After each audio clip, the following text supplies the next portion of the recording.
Muniraxon, mana ko'rdingiz, Nazjon Rahmatovning shu kitobi yozuvchilar o'rtasida ham qo'lma-qo'l bo'lib o'qilyapti. Men bu kitobni, bu nusxasini emas, bundan kichkina nusxalarini o'qigandim. Haqiqatdan, masalan, o'zim ko'p dunyo kezganman, 5 ta qit'ada bo'lganman. Bu kitob masalan menga juda ham kerak bo'lgan, chunki o'zim sotib olib o'qiganman va shu muallifga rahmat deganman. Hozir mana shu kitobni shoirimiz, atoqli shoirimiz Mirzo Karim o'qiyaptilar. O'qib, o'zi ko'rib, haqiqatdan bu ham juda ham rahmat dedi. Haqiqatdan katta ish bo'lgan, bu ensiklopedik ish bo'lgan.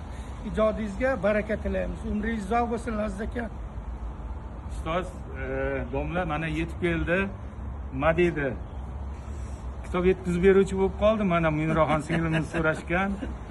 Undan ham savob ishda, bizdagidan ham chiroyli bo'lib chiqibdi. Savob ish.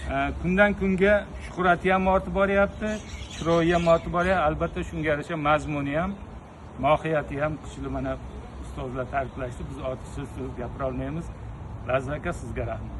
Sog' bo'ling. Ijodiy Mirzo aka, siz ovora bo'lib olib kelganingiz uchun ham rahmat. Shunchalik yaxshilik qildingiz. Bu yaxshiligingizni unutmaymiz. O'qib o'zimizni fikrlarimizni aytamiz albatta. Rahmat. Xizmatdamiz.